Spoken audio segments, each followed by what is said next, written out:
That belongs in a museum. Gotta adapt. That's just what Hearthstone's about. So let's see what Teray chooses to do. He can choose to draw here. He could choose to clear if he the Doomsayer if he needs to preserve his board. Yeah, he chose 4 damage to all and gain armor. So if he wants to, he could. There's no real value. He could clear the Doomsayer and then hero power to give himself a. He's actually gonna PO. Oh, he's running out of time. Okay, there we go. Yeah, he's gonna make himself a Shambler and then clear this off. Okay. And just kind of push damage here. It looks like Teray a little unhappy with how that turn actually went. And you could definitely feel the frustration because he was 1 potion away from potentially winning there. And now DocPwn, maybe he's going to shut the window down, at least for the foreseeable future, because he's got ways to answer the board, play his own threats, even heal up if necessary. Yeah, we see the second potion that DocPwn took there. It is an AoE gain 10 armor, which is potentially something that can allow him to maybe set up for his own Jiraxis later to protect him. Also just something that can keep him alive. There's a lot of damage being thrown around here. Looks like this may just be a Hellfire into Reno Jackson turn. Yeah, I would like that a lot from DocPwn's side. Just no need to be any greedier. Your Reno healing for 19 is fantastic. You put your opponent down to 6. Force him to react. And Doc was only 2 damage off lethal that turn with the power overwhelming as well. So now Teray is forced to try to heal himself back up. He's actually already used all of his taunts. He's used the Defender of Argus. He's used the Sunfury. And Shambler can even take the 6/6 away from his opponent as well with power overwhelming. It seems like that's going to be the exact play here. Set up a 9/9 and a 6/6, a very intimidating board, and he knows Twisting Nether has been used. This generates huge board presence for DocPwn that Teray has to respect. And as you mentioned, he's used his best board clear quite a while ago and doesn't really have an easy way to deal with multiple large minions. He has a Shadow Flame, he has that Blast Crystal, but he can potentially Blast Crystal with a 9/9 if he wanted to, Hero Power plus Shadow Flame, but that's just playing totally defensively. That's just playing completely reactive. Yeah, well, he's choosing for Reno Jackson. Blast Crystal Potion definitely important this turn, and Hero Power. So that leaves him with 5 remaining mana. And I think he's just saying, well, I have Reno now.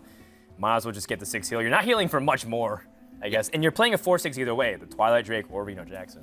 Yeah, it's true. I think that this looks to be what the line of play Teray will go with here. He's got to get rid of the 9/9. That can't live. He can't just allow that to continue to pressure him. It's bigger than his Infernals. The Reno plus Blast Crystal and Hero Power again lets him squeeze in that Infernal. Yeah. Oh, maybe not. And they're both about the same consequence. I think the upside for Reno is a little bit higher.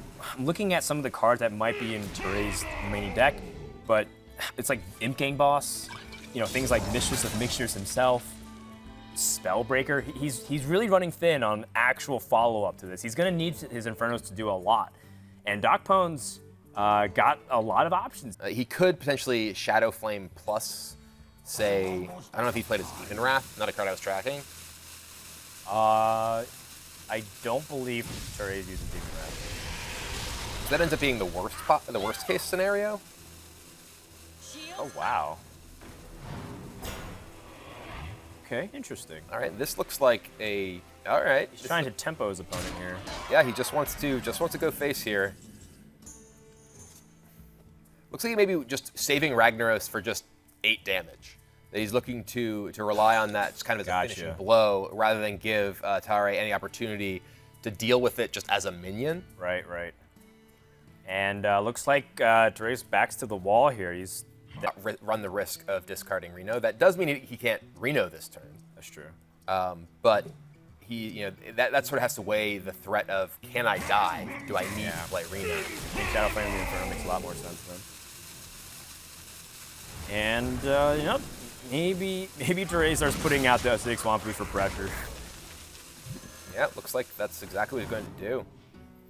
And DocPwn, he has this Kazakus potion here if he feels any need to use it. He also just has that Ragnaros still. He's seen so many of Teray's resources get expended just dealing with his board, and he's got to be feeling good about this position. What was the secondary effect? I know Kazakus potion remained AoE armor. Oh, it's armor. I thought it was to summon some minions. Because then if it was summon minions, then you want to toss Ragnaros into the fray here. So Kazakh's Potion is just stall here. It's like, the Ragnaros is the best option. But if it misses, maybe that's a window. Maybe that is a window. You had the opportunity to Soulfire it down. Oh my goodness. So yeah, you see Tare with a. I mean, both those cards are useless that you're going to discard with Soulfire. Yeah. We might have ourselves a game here, Kibler. Yeah, this definitely is not quite as good a spot as DocPwn might have hoped here. Gonna lose his Ragnaros, and now he's fighting from behind against the Jiraxis. He can choose to play his own Jiraxis here. Ooh. Oh, he's running out of cards. He's almost at fatigue. Sure. He can play his own Jiraxis here and then attack face. There's 10 damage for Tare, and then there's the ability to just keep using that 3 damage per turn. He's gonna use the Kazakh's Potion now. Oh wow! Which, when you're in a situation where you pretty much have to play Jiraxis, I'm a little surprised by this because now, how is he going to win? I mean, maybe he plays this Mountain Giant and he hopes that Mountain Giant carries him, but there's still just cards left in Tare's deck. Right, and he has Inferno. He's generated so much more value. Oh, he has Twisting Nether as his last card, but he can't develop anything behind Twisting Nether. He's just going to get...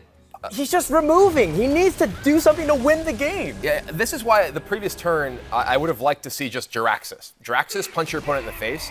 Then you have the ability to use your hero power, or rather use your potion, to gain 10 armor as Jiraxis. Yeah, you lose that armor, right? You do. If you transform into Jiraxis, you lose your armor. I mean, what if he just plays the stall game here at this point? Yeah, he just has to remove things, and he just keeps hero powering. And he's ahead on board.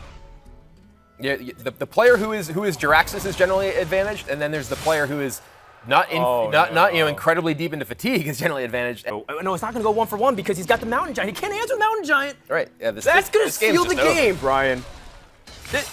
What just happened? Yeah, there were so many spots in this game that I think each player had a wide range of decisions and could have really gone either way. And you see a shake of the head from DocPwn as he realizes he did not make the right ones.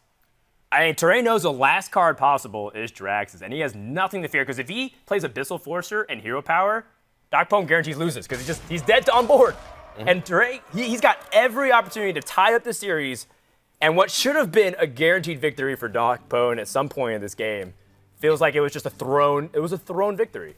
It does feel like DocPwn had definitely an opportunity to take this down. He had a major resource advantage. He was just in the driver's seat for so long. He definitely did get a little bit unfortunate that the Ragnaros hit face rather than hitting the minion, but it felt like he could have maneuvered the game somewhat differently in terms of the use of his Kazakh's Potion when he chose to play Jiraxis. He just played it when he's dead on board. Unbelievable. I can't believe that Tare has won this game. What a ridiculous series. We are tied going into Game 5, and we'll decide who is going into round number 5 undefeated. Yeah, and that's got to be a tough game for both players, really, and especially for DocPwn. That was an exhausting, grueling game. Players both played all the way to fatigue in this long...